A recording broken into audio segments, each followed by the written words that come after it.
बिस्मिल्लाहिर्रहमानिर्रहीम। अस्सलाम वालेकुम। मैं हूं मोहम्मद अकरम खोसो। दोस्तों, आज एक बहुत ही इंटरेस्टिंग बात को समझते हैं। एक दिलचस्प बात है। क्या होता what if the Himalayas and the Karakoram were not present. फिर क्या होता अगर हिमालय और कराक्रम माउंटेन रेंजेस ना होते तो पाकिस्तान पर क्या असर होता। दोस्तों, क्या आप जानते हैं फिर क्या होता? फिर लाहौर में फैसलाबाद, मुल्तान, बहावलपुर, सक्खर, जेकबाबाद, लारकाना, कश्मीर, कंदकोट, हैदराबाद स्नोफॉल होता। बर्फबारी दिसंबर जनवरी महीने में स्नोफॉल देखते आप। और मई जून जुलाई में जो आजकल 50 प्लस होता है टेम्परेचर, तो वो होता है एवरेज कोई 20 से लेकर 30-35 तक। वो कैसे? आइए समझते हैं इस बात को। पाकिस्तान के नॉर्थ में और वेस्ट में आपको माउंटेन रेंजेस मिलेंगे। खास तौर पे नॉर्दर्न साइड में काफी स्ट्रांग और माइटी माउंटेन रेंजेस हैं। यहां पर है दी कराकरम, बिल्कुल ये नॉर्दर्न साइड है। यहां पर है Karakoram mountain range which makes border between Pakistan and China. और यहां इसका हाईएस्ट पॉइंट है K2 पाकिस्तान में, in Gilgit Baltistan. K2 highest point इसका, आल्सो कॉल्ड गॉडविन ऑस्टिन। और ये दुनिया का सेकंड हाईएस्ट पीक है K2। इसके साउथ में ये कराकरम रेंज है। इसके साउथ में यहां मिलेंगे आपको 3 ranges, they are called the Himalayas. ये है लॉफ्टी और ग्रेट हिमालय। यहां पर GB में है नांगा पर्वत, सेकंड हाईएस्ट पॉइंट है पाकिस्तान का और दुनिया का 9th नंबर। Nanga Parbat also known as killer mountain. फिर यह नेपाल में यहां पर है Everest, mount Everest, the world's highest peak on the border of Nepal and Tibet China. तो ये लॉफ्टी और ग्रेट हिमालय। फिर इसके साउथ में यहां पर है एक और हिमालयास का रेंज नोन एज पीर पंजल और लेजर हिमालय। इसके और साउथ में यहां पर ये है सब हिमालय और सिवालिक्स। फिर इन दोनों के बिल्कुल वेस्ट में यहां मिलेंगे आपको दी हिंदू कश माउंटेन्स, हिंदू कश। और फिर इसका जो है यहां पर है ट्रिचमीर हाईएस्ट पॉइंट।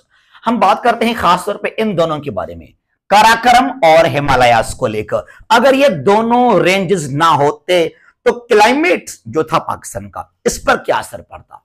पहले समझते हैं कि हमें मिलता क्या है हिमालयास माउंटेन रेंजेस से। ये हिमालयास रेंजेस हैं।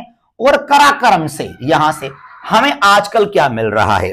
देखिए जरा, पाकिस्तान के अंदर जो रिवर्स हैं, यहां पर ग्लेशियर्स मिलते हैं आपको। स्नोफॉल होता है, ग्लेशियर्स ड्यूरिंग विंटर सीजन। और जब वो मेल्ट करते हैं समर में, तो हमारे पास दरिया रिवर्स में पानी मिलता है आपको।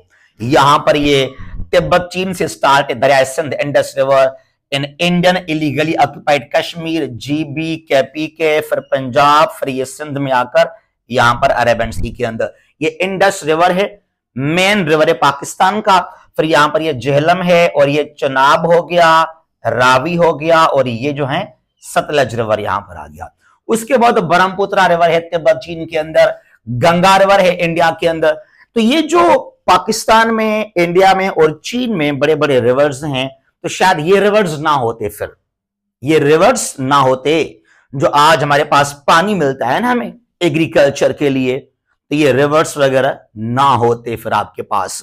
और हो सकता है अगर ये रिवर्स ना होते तो जो हम कहते हैं ना Indus valley civilisation, Indus valley civilisation, तो फिर शायद ये भी ना होता। ये हड़प्पा, मोहनजोदड़ो, ये भी आप जो हम यहां तहजीब याफ्ता लोग कहते हैं कि फिर ये भी शायद यहां पे ना होते। माजी में people settled on the banks of reverse, Mesopotamia Iraq के अंदर, on the banks of river tigris and Euphrates, Nile Africa के अंदर, और ये इंडस पर यहां पे आकर, चाहे फिर चाइना हो, वहां पर येलो रिवर है, यंगजी रिवर है। तो ये जो इंडस सिविलाइजेशन फ्लोरिश हुआ because of the Indus river, it's tributaries. और इंडस रिवर क्यों है? Because of these two mountain ranges. तो हमें पानी मिलता है यहां से, तहजीब डेवलप हुआ। और ये पहले जमाने में, खैर आजकल तो जेट फाइटर्स आ गए हैं, तो पहले जब जंगें थे, बैटल्स थे तलवार और तीर के जरिए, तो ये डिफेंस के तौर पर भी बड़े काम आते थे।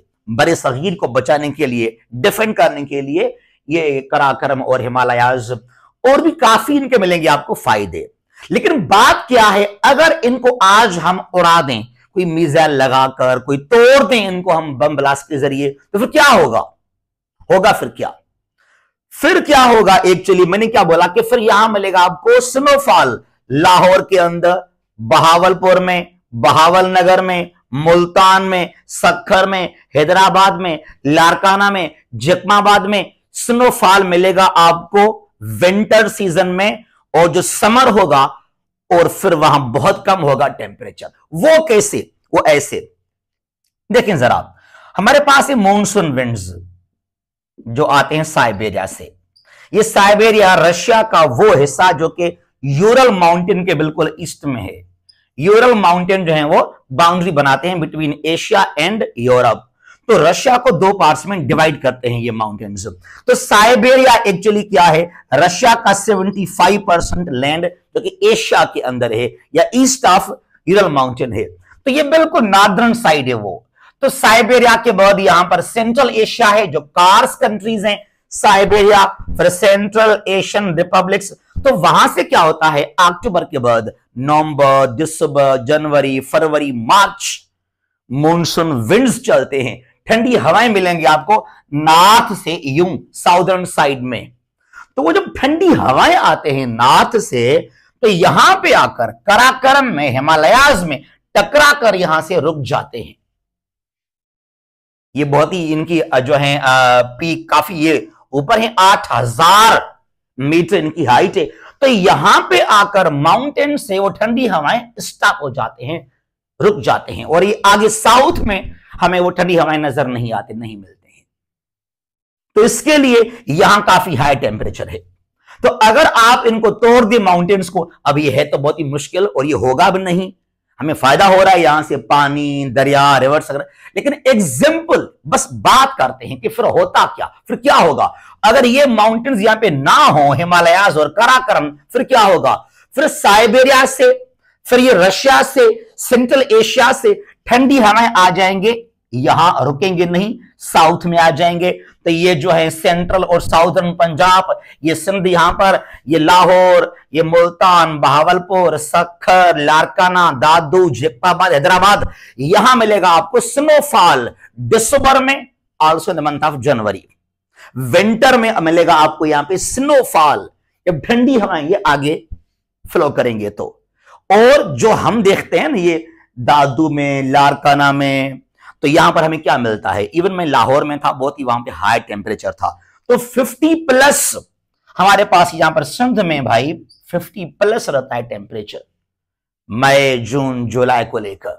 तो फिर क्या होता? यहां तो विंटर में बहुत ठंड, हाई क्लास ठंड, स्नोफॉल होता। लेकिन समर में फिर क्या होता? एवरेज टेम्परेचर, वो कितना? कोई 20 से लेकर 35 तक, 20, 25, 30, 35, चाहे लारकाना हो, दादू हो, जैकबाबाद हो, सक्खर, हैदराबाद या आगे बहावलपुर, मुल्तान के अंदर भी जो हमारी बहुत ही एक हार्ड टेम्परेचर जोन है, वहां भी होता 20, 25, 30, 35, नॉट मोर देन 40, मुश्किल से 40। तो ये होता फिर हमारा क्लाइमेट। तो भाई बहुत मजा हो जाता अगर ये बर्फबारी होता हैदराबाद के अंदर, लारकाना में, सक्खर में, तो मजा हो जाता। तो ये एक असर पड़ता on the climate of Pakistan. लेकिन इनका फायदा भी है, मैंने कहा माउंटेन्स का, दरिया मिलते हमें यहां से, और इंडस वैली शुरू पहले यहां से हुआ, और आज भी जो हमारे रिवर्स हैं फॉर एग्रीकल्चर, आपको पानी यहां से मिलता है। Indian, I would like to mention here कि हम शुरू कर रहे हैं 12 फरवरी को अपना एक new online session for MCQ test, खास तौर पे है वो मिनिस्ट्री ऑफ डिफेंस के लिए। उसके अलावा चाहे सीएसएस का एमपीटी हो, पीएमएस हो, जो भी एमसीक्यू टेस्ट हैं उनके लिए बहुत ही इंपॉर्टेंट है। ये हमारा नंबर है, इसको अपने पास लिखें लाजमी, 0341959889, यहां पर हमें आप व्हाट्सएप कर सकते हैं फॉर फर्दर इंफॉर्मेशन। जहां भी ये खुश रहें। अल्लाह हाफिज। पाकिस्तान हमेशा जिंदाबाद।